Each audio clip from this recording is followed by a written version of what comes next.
j'ai un crush, je kiffe quelqu'un mais je sais pas comment lui dire. On ne fait pas ça, on ne fait pas ça. Si vous êtes séparés, c'est qu'il y a sûrement une raison.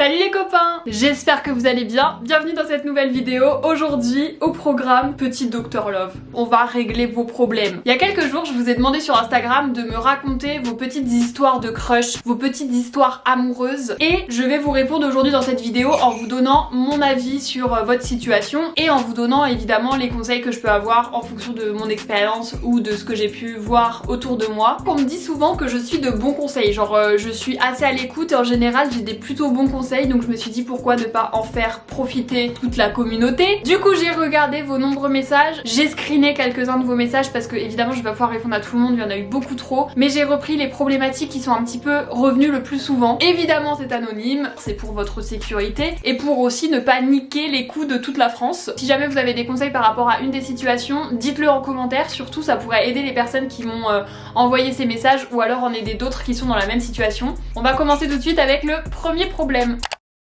Ça fait maintenant 1 an que je suis plus avec mon ex-copine. Le lendemain de nos 2 ans, elle m'a trompée avec un garçon. Elle a nié pendant très longtemps. Je l'ai appris, elle pleurait, faisait tout pour me récupérer, etc.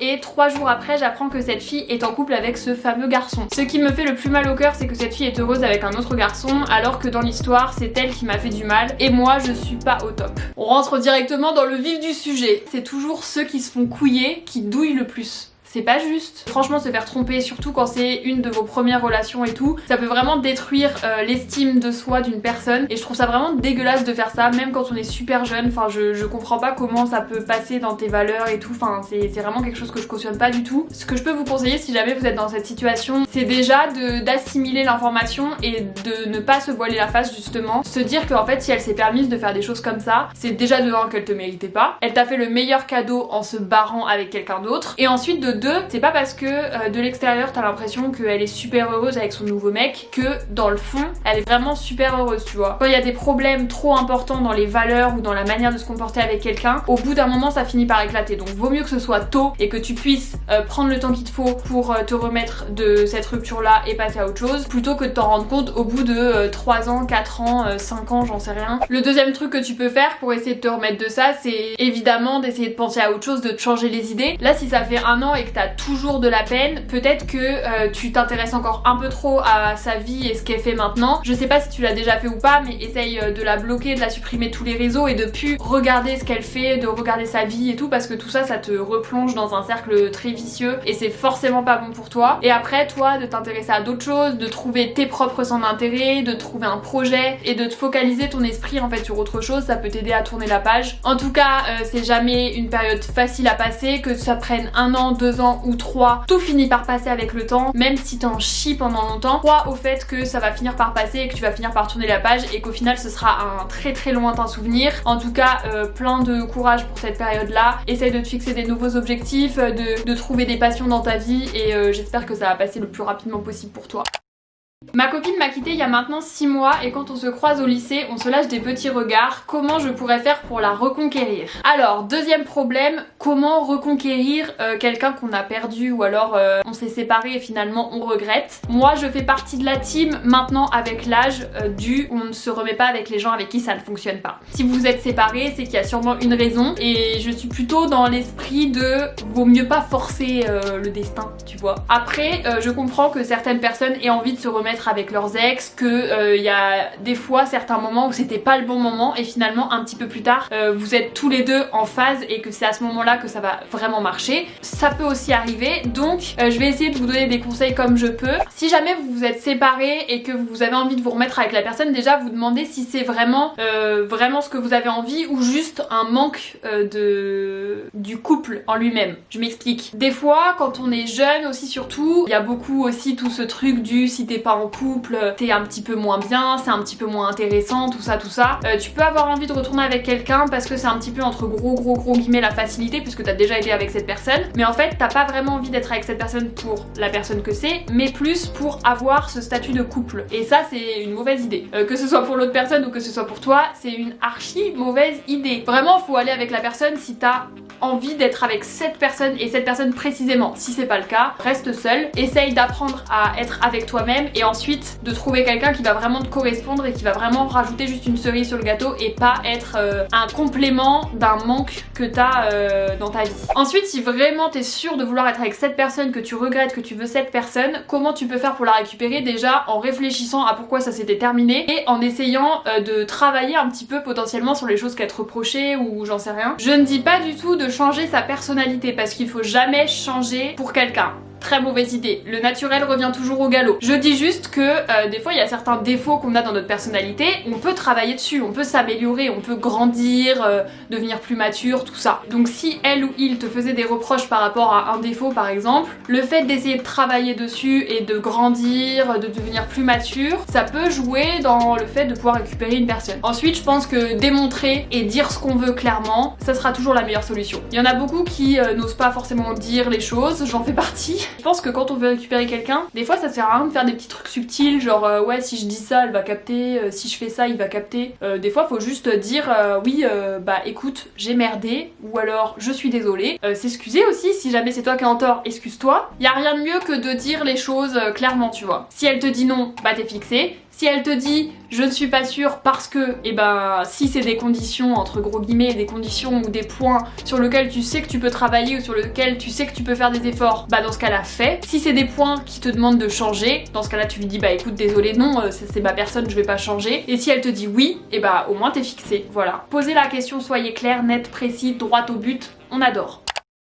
Je suis en crush sur une fille avec qui je parle souvent mais je ne sais pas comment lui dire. J'ai eu beaucoup de messages aussi sur ce sujet là. J'ai un crush, je kiffe quelqu'un mais je sais pas comment lui dire. Même conseil que le cas juste avant. Parlez, dites les choses. En vrai vous vous en foutez, genre si quelqu'un vous dit non, et bah c'est non. Demain tu vas passer à autre chose et dans une semaine elle se rappellera plus. N'ayez pas peur de dire les choses, essayez au maximum d'être clair, de pas passer par quatre chemins, de pas faire des trucs subtils de sous-entendus parce que au moins si vous dites le message clair, net, précis, personne ne perd son temps. Vous perdez pas votre temps parce que au moins vous avez votre réponse directe et la personne en face, si jamais c'est aussi réciproque, vous perdez pas de temps entre vous, vous pouvez directement essayer d'apprendre à plus vous connaître.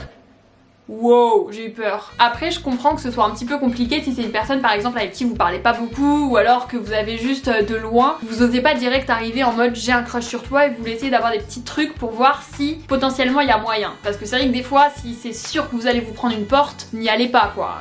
Un petit peu de discernement et d'observation tu vois. Comment savoir si quelqu'un crush un peu sur vous aussi? Déjà est-ce que vous avez du feeling? Déjà essayez de lui parler sans lui dire que vous êtes en crush, mais déjà essayez d'avoir une conversation avec la personne si jamais vous n'en avez jamais eu. Si vous êtes dans la même classe par exemple, j'en sais rien, allez lui demander un stylo, demander des devoirs. Ensuite que vous avez eu un premier lien, essayez de vous rapprocher de ses réseaux sociaux. Il commence à réagir aux stories et tout tu vois. Des petites techniques un petit peu en tsum-tsum. Tu vas voir s'il te répond, s'il te répond pas, si elle engage la conversation, si elle est froide, si elle te lâche un vu, tu vois.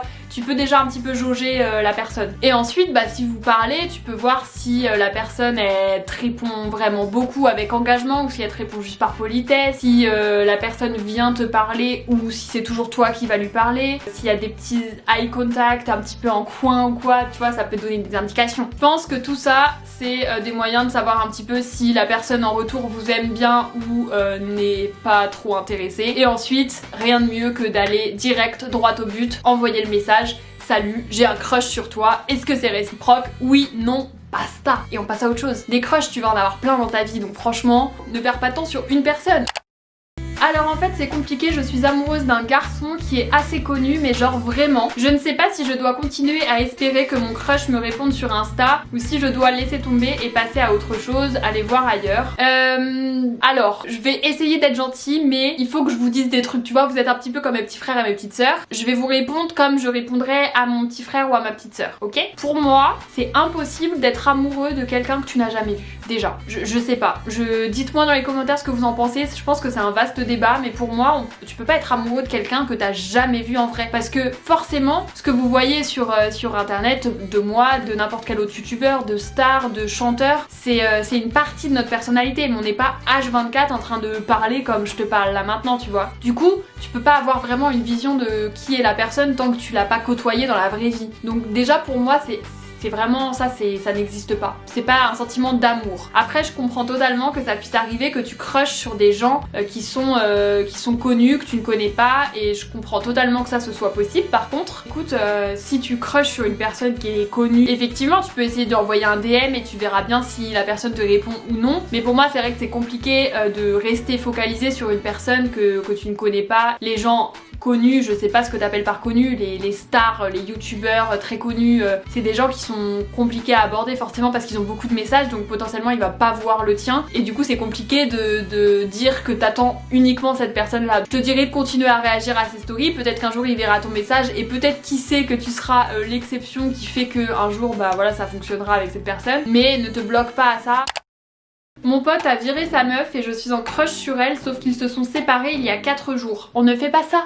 On ne fait pas ça. C'est pas la relation que t'as avec ton pote, tu vois. Si vous vous êtes dit déjà c'est ok, moi ça me dérange pas, je m'en tape, tout ça. Personnellement, je ne ferai pas ça, je ne te conseille pas du tout de faire ça, d'être en crush sur les meufs de ses potes, c'est bourbier, ça pue la merde. Je te conseille pas, ça va amener que des soucis. Donc si t'as moyen d'arrêter ce petit crush et de trouver quelqu'un d'autre, voilà, c'est mon conseil. Après, tu fais comme tu veux. Comment faire pour enlever la peur de se prendre des râteaux? On n'a qu'une vie. En fait, tous les moments que tu prends pas maintenant, c'est perdu, c'est du temps perdu. Donc, la peur de prendre des râteaux, c'est un peu pareil que tout le reste qui se passe dans la vie. Une seule vie, faut rentabiliser le maximum de tes journées, le maximum de tes mois, le maximum de tes années. Et si t'as envie de faire quelque chose, surtout là, concrètement, est-ce que ça te met en danger? Non. Donc, faut le faire. Aussi simple que ça. On se retrouve un petit peu après puisque la caméra a décidé de couper mon intro et de ne pas l'enregistrer. J'ai un petit peu les morts. Et si vous avez des conseils à donner aux personnes qui m'ont envoyé ces problèmes durant la vidéo, n'hésitez pas à les donner dans les commentaires parce que ça peut en aider beaucoup. Je kiffe trop faire ce genre de vidéo où je parle avec vous, donc potentiellement on peut grave faire d'autres éditions si jamais ça vous a plu. Donc n'hésitez pas à mettre des pouces en l'air si jamais cette vidéo vous a plu et surtout à vous abonner. Profitez de vos vacances de Noël, faites toujours attention à vous et on se retrouve très bientôt dans une prochaine vidéo. La bise!